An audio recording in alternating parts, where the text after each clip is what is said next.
Final hour OverDrive continues, brought to you by FanDuel, bringing you everything from the opening line of the final score. Bryan Hayes, Kara Wagland, TSN 1050, your TSN app, home smart speaker up on TSN 2. Leafs in action, Raptors in action tonight. Leafs Flames. Pierre LeBrun will join us in a few moments, get his take on what's going on with the Leafs, what's going on league-wide. We're going to ask him about his Cowboys. And we will, of course, I don't like to bring up rub the salt Cowboys. in the wound, but I feel like the topic has to be broached. I left him alone during the game. I didn't bother him. I just saw him tweet out him. one cry face emoji, and that was it. And the news of the day is that Mike McCarthy is returning. I would love to hear how he feels about that. I do too. I'm not at all surprised. I said that earlier in the week. Jerry Jones, he wants someone in there that he can not control. Like, McCarthy's been a coach for a long time. It's not that McCarthy does whatever Jones wants, but he clearly can coexist with Jerry Jones. Mm-hmm. That's why the idea that Belichick was going down there was preposterous, because Jones is not going to stop being the face of the team. But I don't think that it's an acknowledgement that McCarthy is a great coach, though. I don't disagree with you. That he's putting his confidence. I had some goober on Twitter come at me and say, why aren't you holding this kind of energy for Mike Tomlin? As though Mike McCarthy and Mike Tomlin are comparable. Get out of town. They're not even in the same echelon. You don't think of coaches. You think Tomlin's that much better? I think than Mike McCarthy? Tomlin is still one of the best coaches in the league. I think Tomlin's a better coach, but Tomlin's got one Super Bowl. McCarthy's got one Super Bowl. I don't know. Look at this season. I don't listen. If I had a choice between Tomlin and McCarthy, I'm taking Tomlin 10 times out of 10. 100%. I do think he's better. But what I'm saying is there is something about, I do think Tomlin gets propped up a little bit, and they haven't won anything either in a long time. Like, they make the playoffs every year, but so does McCarthy and the Cowboys. Sure, but I mean, look what he did this year. He made the playoffs with a third-string quarterback. Yes, totally. Like, this was the Dallas Cowboys' year to not just make the playoffs, to finally get to the conference, win the conference, and make a Super Bowl. This was the stacked roster that Jerry Jones has been salivating over, and Mike McCarthy couldn't get them there, couldn't get them past the first round. Mike Tomlin did, I think, more than anyone expected him to be able to do. He didn't have his best player in that final game. I mean, the O-line's been a mess for years now. They waited way too long to succeed Ben Roethlisberger. He's kind of been hanging in there. He said everything today that I was expecting as a Steeler fan to hear about moving forward. I got a little testy when this guy came at me on Twitter and was like, Mike McCarthy's in the same boat as Mike Tomlin. Get out of here with that. Yeah, I think Tomlin's better, but I will say, it is interesting that Tomlin does seem to be more like universally propped up, beloved, believed in, when it's like he won that Super Bowl a long time ago. Like, I think what it is, it's the nature of the Steelers. They never fire coaches. So that's a lot of times why I just assume like he's never going anywhere. It was Bill Cowher forever. It was, I can't remember their original coach, who was their coach for like 40 years. And then it was Cowher forever. And Tomlin's been the coach for like 20 years. And they don't usually make in-season moves, yet they got rid of McKinnon, and that was a big thing, is that they did an in-season move. They hadn't done that since like forever. The 40s. Yes. So I think for me, when I look at Tomlin, I'm like, I think he's a really good coach. He finds a way to win games with Mason Rudolph or Kenny Pickett or whatever. But I also don't even entertain the idea that they would move off him because of their history as owners. They don't do that. As for McCarthy and Jones, I mean, Jones, again, is pretty loyal to his guys. Yeah. And that's what he's doing here with McCarthy. He's willing to accept that they win 12 games and go to the playoffs, and that's all good. If it changes in the playoffs, so be it. That would be awesome. But they're not willing to risk missing out on regular season success in order to just push everything aside and be fully committed to playoff success. I thought maybe they would at least take a look around and see, are there better options out there? But reports are out there. They didn't even interview anyone. They didn't even take a step in that direction. It was, and that to me is Jones again wanting to make sure he's comfortable with McCarthy, because McCarthy's comfortable with him doing the media, building the team. But then where does the problem lie? It's Jerry Jones. I mean? Of course it's Jerry Jones. That's always been the problem. Jerry's not going to do anything about himself. He doesn't see that as a problem. Exactly. That's why you're screwed. An entire culture overhaul that needs to happen with the Dallas Cowboys. But they're not going to win anything if that guy is still making all the decisions, talking to the media all the time, having press conferences after every single game. I don't think it's going to work. I don't. Masai Ujiri was speaking with the media earlier today. Had some interesting comments about his tenure, about his future, about the city, the market. We'll play that a little bit later in the hour. Ranata Fast coming up as well. The Toronto team of the I PWHL, was they got to was snap out of it. They have collecting not been good. Intel on Ranata. I spoke to some teammates of my own who know her well and got some interesting information about her wedding this summer. Is that right? And about, we're going to have an interesting conversation. Yeah, we'll get into it with Ranata. It's going to be great. I met her, was it July 1st she was here? It was either Trade Center or Free Agent Frenzy. Okay. And she was in studio and awesome. Obviously, great player. And again, the Toronto team, it's early. It's very early. Yes. But they haven't won at home yet. They lost last night. So Renata's coming up in about 25 minutes. Here's Pierre LeBrun, our TSN Hockey Insider. Pierre, go ahead. Mike McCarthy returning. Do you like it or what? Do you like that, Pierre? Do you like that they held on to McCarthy?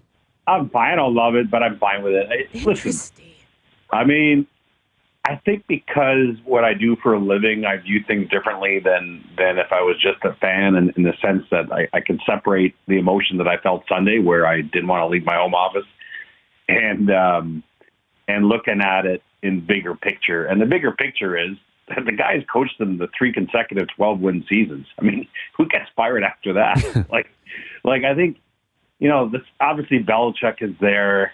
And that's what everyone was wondering. But, and again, I'm not enamored with it, but I'm also not upset. I mean, Okay. That's a Cowboy mentality. I love it.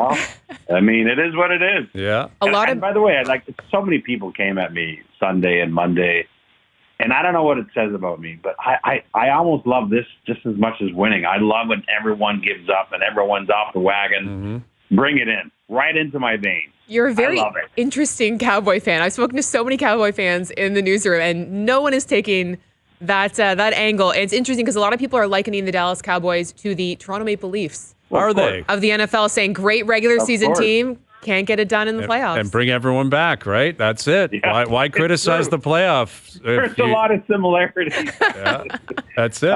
But you know what? I mean, you don't see Leaf fans giving up on their team either, so I guess I'm not that strange. No. The one thing I would say to all the Cowboys fans in the newsroom, Kara, is that I doubt they've been a fan for over 40 years like me. There you go.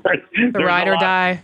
Well, there's a lot of pain and glory and pain. And that's and where the separation starts, because the Cowboys did win 3 Super Bowls in the 90s, and you were a fan of them at that point, and you got to experience it.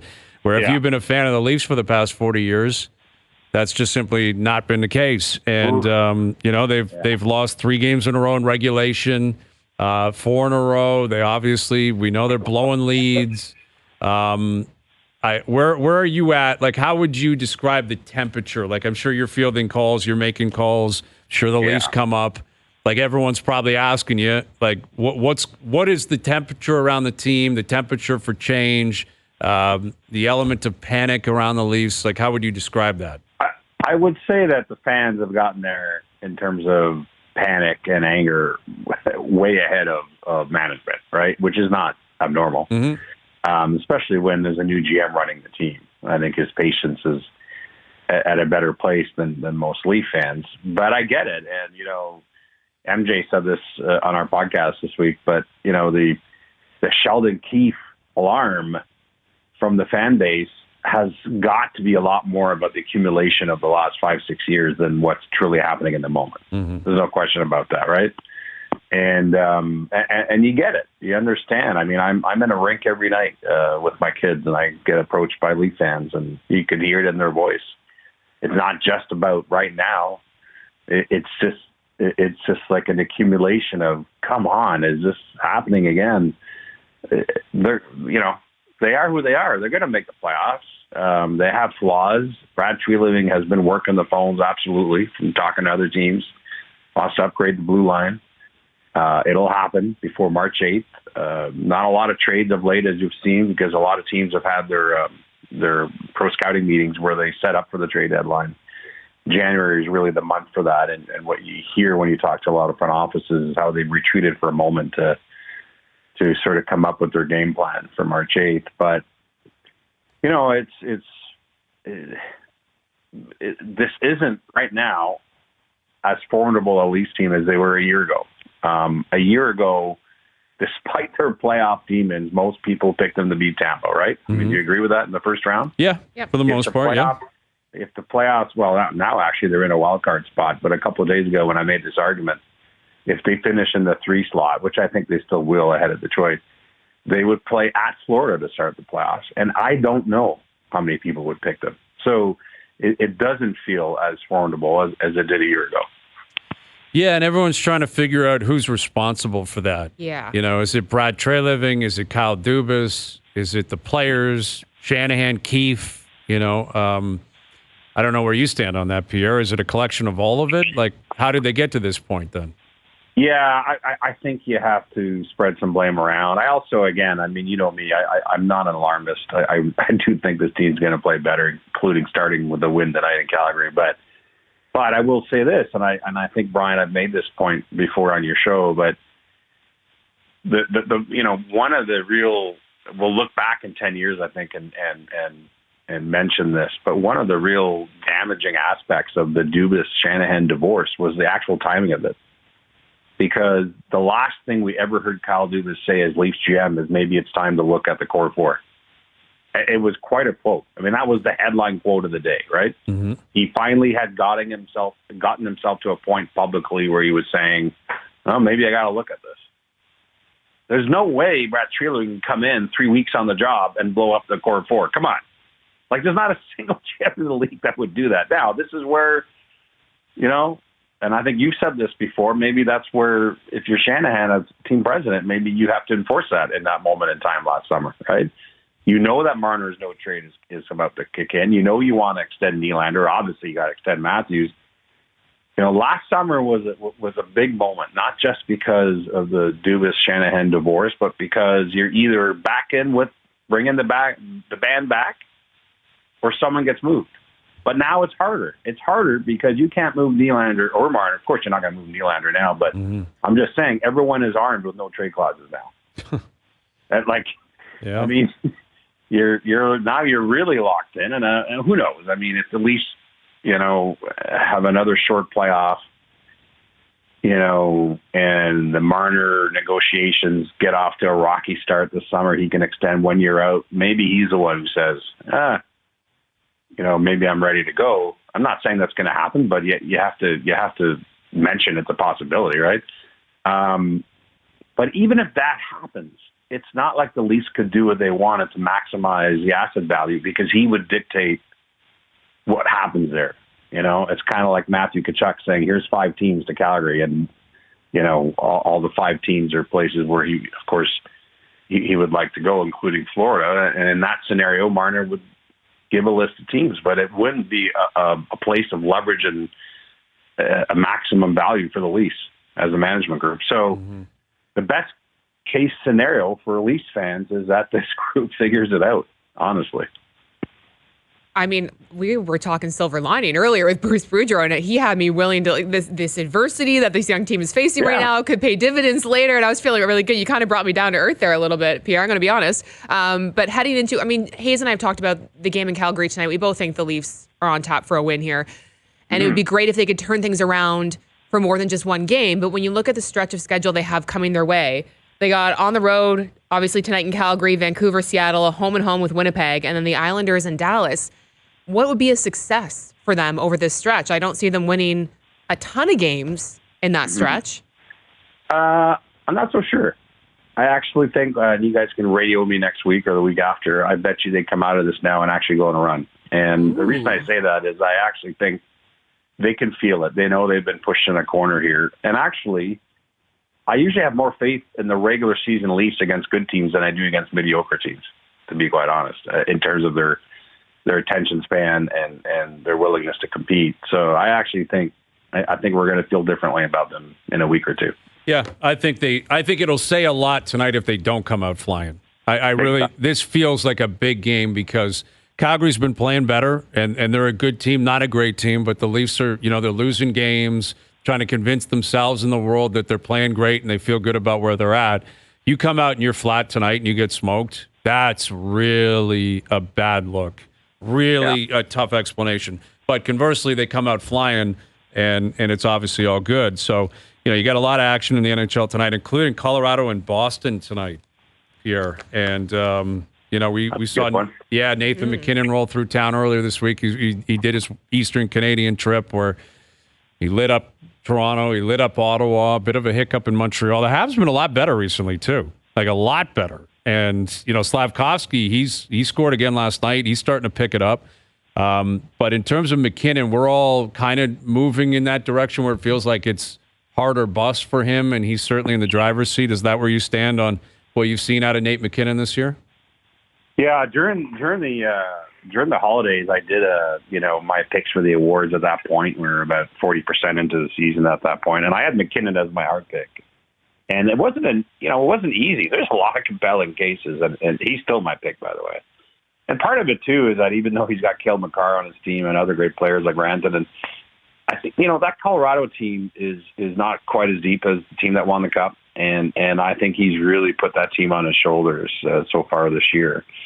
And they're even thinner now, obviously, Nichushkin's in the NHLPA program. We wish him the best. But, Lekkonen's been hurt all year. This is not as deep a team as they've been. That's why I think they're going to be a pretty aggressive team at the trade deadline, by the way. I think they're going to go after Elias Lindholm if the Flames decide to sell. I think they'd be interested in Sean Monahan of the Habs. I mean, keep an eye on the Habs.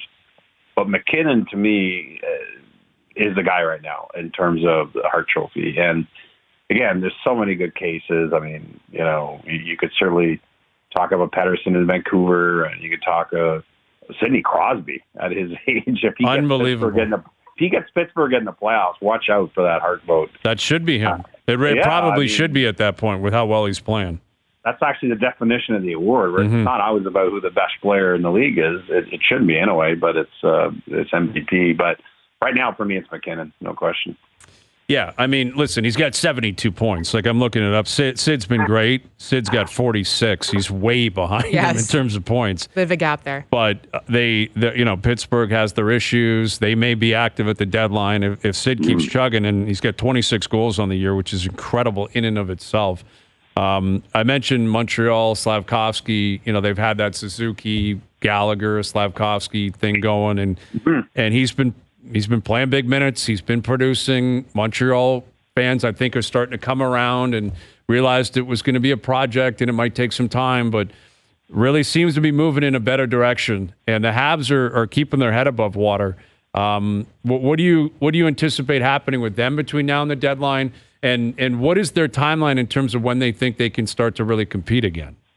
I mean, listen, I don't want to put words in the mouth of Ken Hughes, the GM. I'm sure he'd like another 2 years before we got to get in again. But my sense is the pressure is going to be on next year to take a pretty tangible step towards contending. They're actually contending now, which is crazy. I don't see this continuing. I think reality is going to set in pretty soon here with the roster, which is fine, by the way. But I just think they have overachieved so far this year with where they are in their process, in my opinion. They've had a bit of puck luck. But listen, hats off to Marty St. Louis. I mean, you could tell that those players connect with him, right? He preaches a certain style and preaches skill and using your head and offensive hockey. And, I think he's making a real difference in how some of these players are developing. So that's a really good story. But I'm just telling you that by the time I'm on again next week, it might already be a tougher road. I just don't think they can hang in there with the teams that they're near right now in the standings. Here, I know trade deadline's still a little bit away. Is there a Canadian team that you see at this point, though, as maybe you've kind of earmarked as making the biggest splash at trade deadline? Or that you expect to?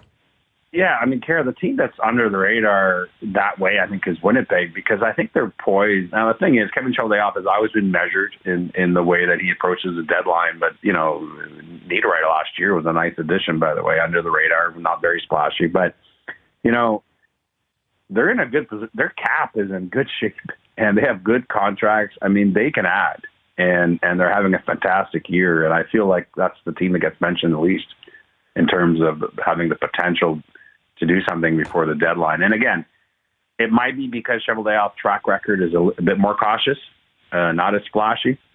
But I'm just saying that we talk a lot about the fact, to me, the Oilers for sure are I think, going to want to bring in some insurance and goal are going to try for Stuart Skinner, who's been terrific But, the Leafs on the blue line, I quoted Jim Rutherford, the president of the Canucks, last week in a piece saying that right now they'd like to add a top six forward in Vancouver. So we know where a lot of the Canadian teams are saying. What I'm saying with Winnipeg is here they are in first place, and no one ever talks about them in the trade deadline. I think they're under the radar for that. I keep an eye on them. Pierre, we'll leave it there, buddy. Always appreciate it. Go Packers this weekend. Well, good luck against mighty San Fran, my August pick to win it all. But a lot to be excited about if you're a Packers fan. I am shaking your hand as a sportsman across the phone line. Two sportsmen. We love it. Thank you, Pierre. See you, buddy. Pierre LeBrun, our TSN Hockey Insider, joining us here on the Maple Toyota Hotline. Check out Maple Toyota's huge truck and SUV lineup, including Tundra, 4Runner, Highlander, and Grand Highlander, in stock and ready to deliver. Visit mapletoyota.com. I think we might have a new salute. The gentleman's salute. Yes, the gentleman's salute. I like that. The sportsman's salute. The sportsman's salute to genuine sports fans, but with equal respect for each other's side. Lots of respect in the handshake line. I think I've decided next year I'm going to try and get Pierre on the NFL panel. That guy wears his heart on his sleeve. Right? He's trying to. What I love about Pierre is that everything he just said, he's like, no, I'm totally object. He is snapping. Like that was the most shocking thing Cowboys. For me is how calm he is. I don't believe it for a second. Okay. I don't believe that he's like, no, I got a different view. No chance. Everything's good in Jerry World. He wants them to win so badly. He loves that team so much. And that's Pierre. what I love, because there are some Cowboy fans. It's like the Yankees, Manchester United, the Lakers. It's like, they're popular. I'll just jump on that bandwagon. Well, it's not like Kansas City is Rome. I don't think that's a necessary drop. That was amazing. Taking shots at every possible city I can. You're just like methodically pissing off every single city. I love it. I need, honestly, security detail in a lot of places. Yeah. Kansas City now, the Hall Anaheim. of Fame, Anaheim, Sacramento, New Jersey, the whole state. Yeah. I drive through the state of New Jersey. I am a target because nobody cares what people in New Jersey think. Anyway, thanks to Pierre LeBrun, our TSN Hockey Insider. Ranata Fast coming up. And Ranata will break down the beginning of the season in the PWHL. Toronto, obviously, she's playing a big role in what they're bringing to the table. And the NHL All-Star Game right around the corner. And the PWHL will be well represented at the All-Star Game here in Toronto. So we'll catch up with Ranata. And we'll let you hear what Masai had to say earlier today about moving on Siakam, the trade for Portal last year, and how he feels about Toronto, the Raptors, and moving forward. We'll get to that next. All right, Best Bets brought to you by FanDuel later in the hour. Timo and Wilson versus Hayes and Bro.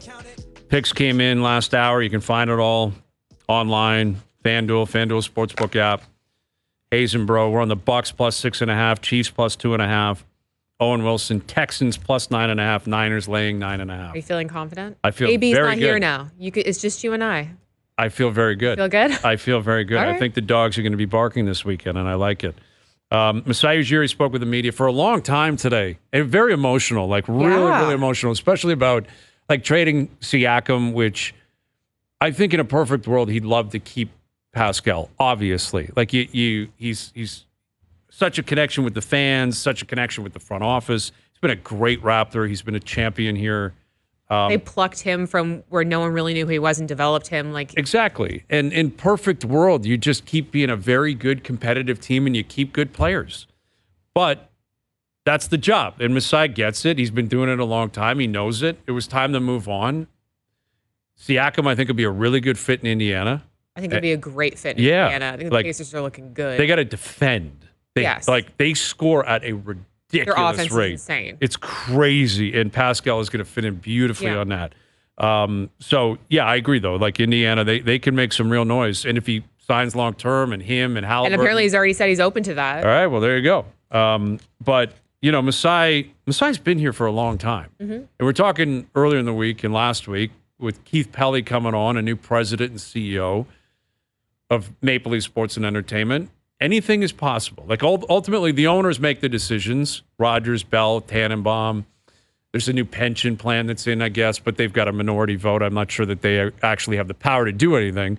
But I think we're all collectively wondering, as sports fans here in Toronto, like, what is Keith Pelly going to do? Mm-hmm. And what is his approach going to be to actually running the teams? Because Tim Lewicki came in and just said, everyone's gone and we're starting anew. I can't imagine that happens. No. But listen, he's taken over. Keith Pelly is when the Raptors are not a good team. So if you're looking at wins and losses, they're not that good right now. And if you look at the Maple Leafs, they're at a good place, but they haven't been able to get over the hump. The Maple Leafs, I could see a little more tweaking. I think Masai has a very long leash still because you went to battle and won a championship, brought the first title ever to the city. I think he's made enough moves. He's tried some things. Some of them didn't work, but he's at least swinging the bat.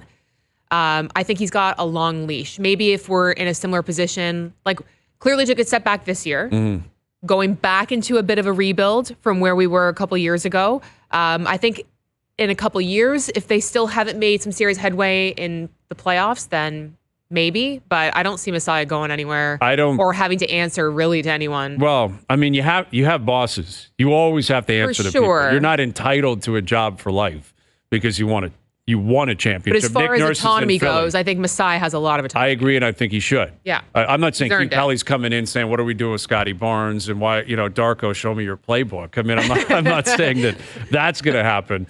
But you have to explain your work. You've always got to explain your plan. I think Masai deserves to be the guy to get them back out of this and move in the right direction. That's the guy. I'm still riding with Masai, being able to hit the right buttons, push the right buttons, and get this team going. But it is a new era, in a way, possibly with Keith Pelly. And I am curious how Masai feels about that and where that team's going to go in the future. And we'll play that clip in about 10 minutes, what Masai had to say about where he's at, where the team could be going. But I never got an impression that he's been aimless with this team. Like sometimes I look at the Leafs and I go, okay, we had the infamous Shanna plan. We're now past that. And what are we really doing? Where is the team headed? How is it going to be fixed? What's the plan to get them over the hump? With Masai, and I know it's tough to compare apples and oranges, but he had a plan. He came out after the bubble year. It didn't go as well. And he was like, this is what we're going to do. This is what I want to do with this team. This is how we're going to try and do something creative and think outside the box. I was like, cool. I like where you're headed. It didn't work out. He took a swing. It didn't work. Now he's backing up and he's going to go down a different road. At least there's a plan and there's a direction. And he's very clear about, hey, I think this could work. And he's kind of being a little forward thinking and trying to get ahead of the game where the NBA is moving rather than, you know what I mean? Yeah. That's why I give him a little more leash than I think some people. I hear you. I think, again, he did ask for patience. That wears thin after a while, right? Like how long, what is patience? Is that a year? Is that 2? But they just won in 2019. Like it's not, we're not that far removed. I understand. But that's the ultimate question. With a franchise that has not won before, just one championship, how long before it's over? Like it's because it's the first one, I think it. I know, but then why isn't Nick Nurse still here? For a while. Why isn't Nick Nurse still here? Why isn't Fred still here? I think that there was more contention. Anyway. It was contentious behind the scenes that maybe we didn't see, and that's why Nick Nurse isn't here anymore. I still thought he was a great coach.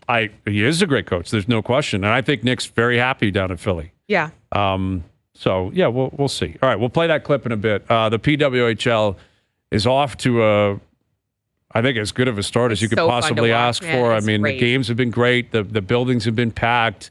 I think the coverage has been outstanding. And obviously here in Toronto, they're rocking down at the Mattamy Center, man. My sisters are asking me, they're like, how do I get tickets? I'm like, I can't get you tickets. So many people asking me for tickets, more so than I have had for Leafs, Raptors, Jays. It doesn't matter. I have the PWHL brought up more than any other league right now as far as, hey, you got a line on some tickets? Because you can't get tickets. All right, here is Ranata Fast of the Toronto PWHL. How you doing, Ranata? I'm doing well, thanks. How are you guys? We're doing well. You're right in the mix here. You're on the ice. You're behind the scenes. How would you describe the first few weeks of the PWHL? Oh, it's been incredible. I mean, like you guys were just talking about, the coverage, the hype around the cities and the markets that we're playing in. It's been amazing. Fans have shown up. They've brought the energy, and I think it's blown way past our expectations coming into season one. It's just been incredible every day. Has it set in yet? We're only a couple weeks in, and there is hockey going on. You want to talk about the games too, but this is such a monumental thing that is happening in women's hockey. Has it registered yet that you're getting to be a part of it at the ground level? A little bit. To be honest, like the home opener on January 1st, Toronto versus New York, it was such an honor to play in that game, but there was so many emotions coming with it, and it was hard to really grasp like how big of a moment it was. And it really hasn't sunk in until these last couple weeks, and having the opportunity to actually be a fan of the other teams, that it really is just like sitting in with me what we're doing. Like, this is just year one, and how much this can grow, how great it already is. And yeah, it's just so special for the sport of hockey, for women in sport. It's so special, and it's been so fun to be a part of. With Ranata Fast. So, yeah, I mean, a lot of people are obviously, they're watching, they're showing up. It does seem to still be in the celebration phase. And I'm curious where you stand on that, Ranata. Like, how obviously the games are incredibly competitive. Obviously, you want to win, but it feels like everyone's kind of supporting the whole program. How would you describe, that next transition, like the next stage into this just feeling like it's everyday life and we're going to the rink and we got to win a game and we don't like who we're playing against tonight? Well, I think that's already setting in a little bit. The games have been pretty physical, pretty high intensity. I'd say aside from everyone's home openers where everyone was just, really enjoying the moment and it was so much bigger than winning and losing. Now it is about winning and losing. And we only have a 24 regular season schedule here, and every game matters. Only 4 of the 6 teams make playoffs. So it's settling in pretty quick here that results matter. And although we have a ton to celebrate and we're only a couple weeks in, like, everyone's competitive, everyone wants to win, and it's being reflected in these games, a lot of tight games. Every opponent can beat the other opponent any given night. So, I think it's only going to ramp up from here because the season is so short and every day matters. You guys had Boston last night, and it got chippy at spots. It was a lot of fun to watch. You've played 4 of the other teams now in the league. You got Montreal coming up on Saturday. Have there been any kind of early rivalries that have emerged for you? We're like, yeah, we just really don't like this team. Yeah, I feel like a lot of teams are probably saying that about the Toronto team. Although the results for us haven't been there on the ice, and we've been an extremely difficult team to play against. But I'd say from our perspective, I mean, New York has been a team that the rivalry's already set in. Both times we've played them, it's been quite physical. There's a lot of familiarity amongst players, and a lot of us are friends off the ice. But when you get on the ice, there's just another level of competitiveness that kicks in. So I'd say New York's one, and then another one is Minnesota.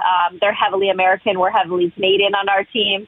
So that's bound to be a good rivalry too. With Ranata Fast, as you mentioned, you guys, you're early into the season, but you're struggling offensively. That's been a big part of the conversation around your team.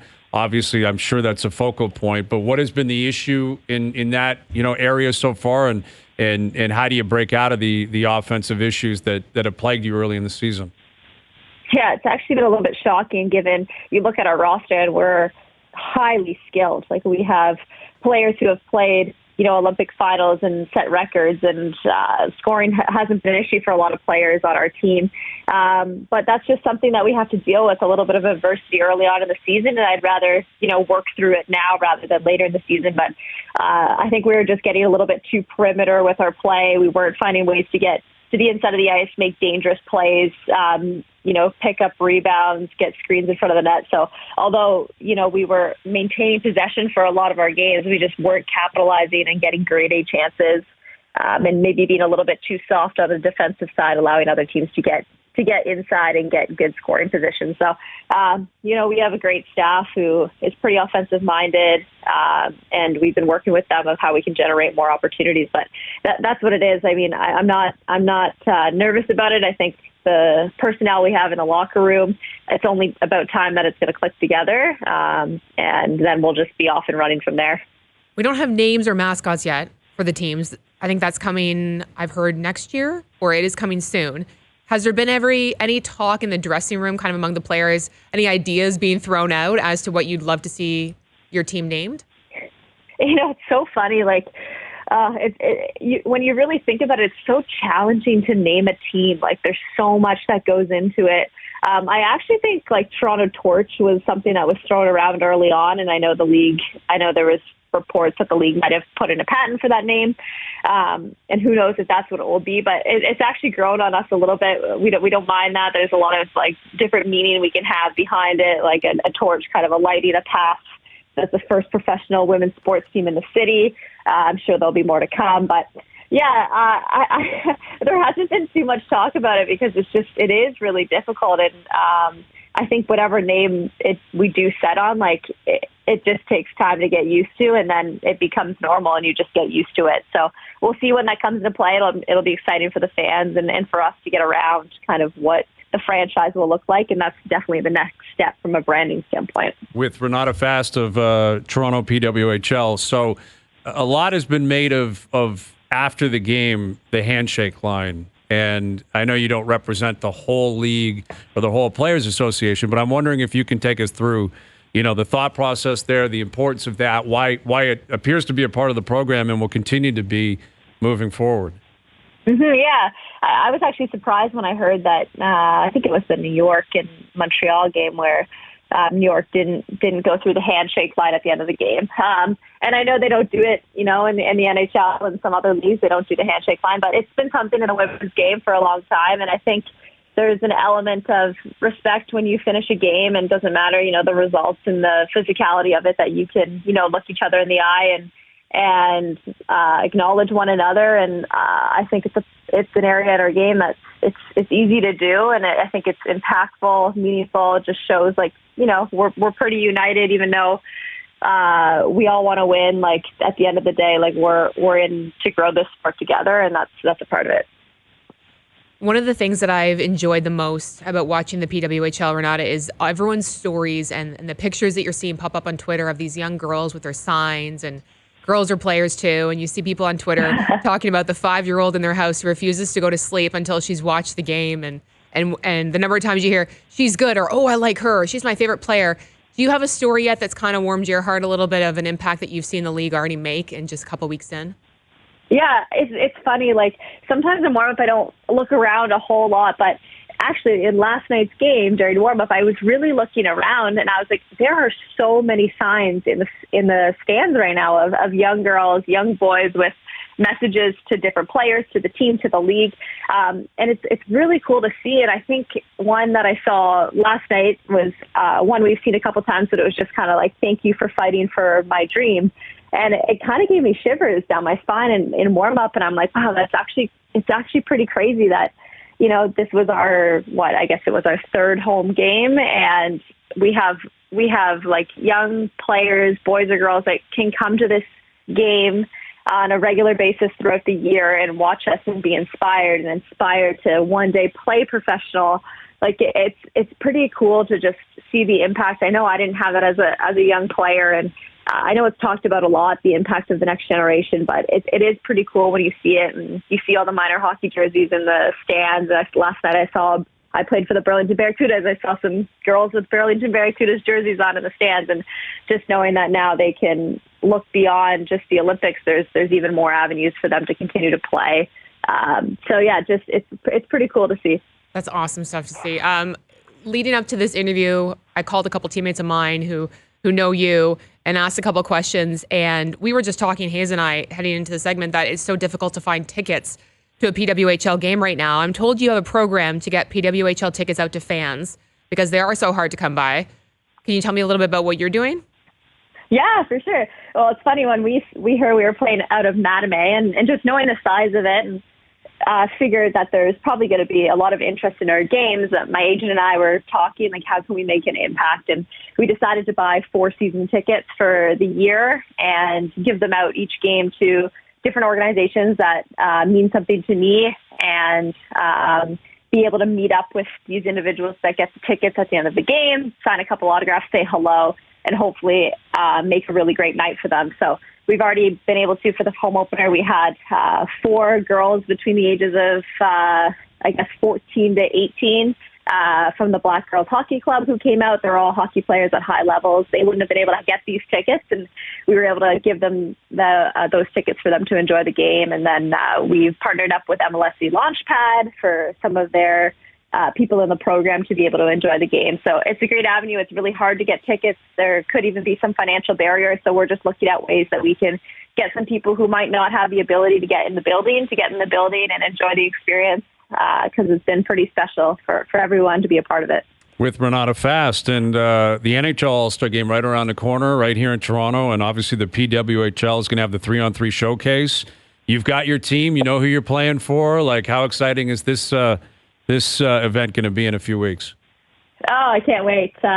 Especially with All-Star being in Toronto, like it's such a fun place for it to be. I had the opportunity, I guess that was in 2020, to be a part of the first time that the NHL hosted a 3-on-3 for the women, and it was incredible. That was down in St. Louis.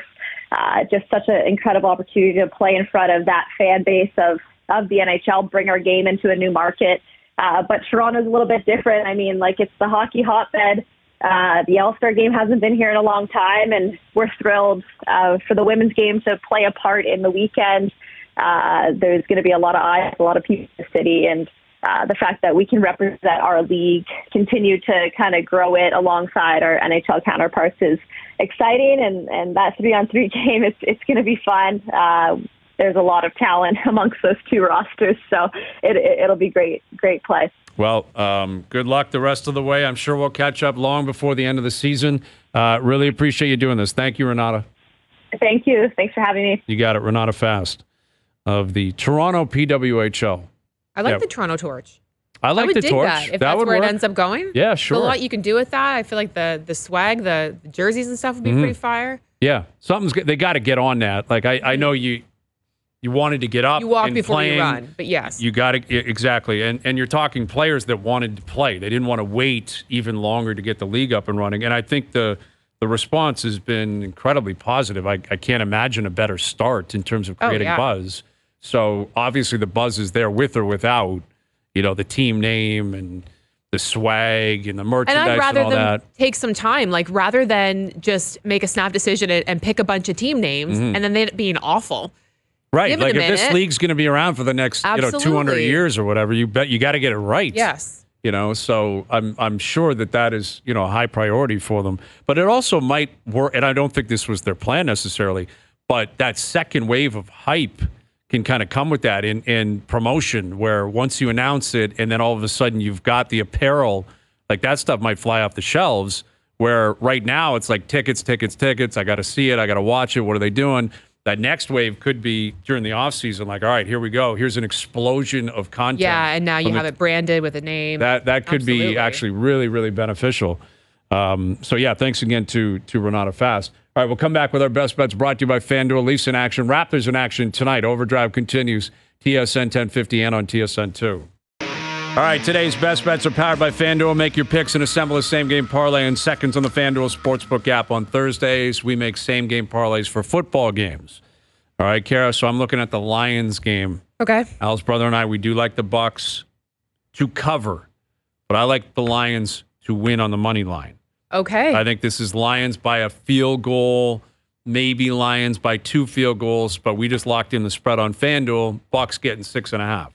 All right, so Lions money line. Jared Goff over 1.5 passing touchdowns, and Rachaad White over 81.5 rushing and receiving yards combined. Okay. All right? That's your parlay. That's your SGP for Lions Bucks. Today's best bets powered by FanDuel. The FanDuel Sportsbook app is the exclusive home of the OverDrive same-game parlay. Please play responsibly. 18 plus, physically located in Ontario. You want to hear this Masai clip we've been well, we teased it so much. Let's listen. All right, let's hear it. Listen, guys, this will end at some point, and I can guarantee you something. Toronto will win. Yeah, Toronto will win with or without me. Toronto will win. Yeah, this is just what this market is. It's a gold mine that people haven't really discovered, and I'm proud of that. But I'm telling everybody I'm fine. Yeah, I'm 100% fine. If I'm not doing this, I'm fine. Yeah, that's... I mean, that last line was kind of interesting. Well, that's what I'm saying. I think his future, who knows? The team, he's been here for a while. There's a chance Masai, and he didn't indicate that, and I'm not putting words in his mouth, but there's a chance at some point he wants a different challenge. Well, there was rumors out there that the Knicks were interested in him at one point. He's a great executive. Mm-hmm. Other organizations are going to be interested in him. Yeah. I think what stands out to me is how good he is at speaking to the media. And all we talked about earlier in the show is how bad the messaging has been from the Leafs sometimes and how they just haven't figured out how to pander to this market. Masai has figured it out, man. He knows how to speak to the people, from whether it's from the F Brooklyn mic drop to the, what he says now, getting emotional, talking about Pascal. Like, he's got it figured out. He does. I find it interesting that he said it's a gold mine that people still haven't discovered yet. They've been in the league for 30 years and they've won a championship. I think people know. Well, I don't know. I think that speaks to what I'm always saying. I always take heat, the inferiority complex. I own it too. I'm born and raised in Toronto.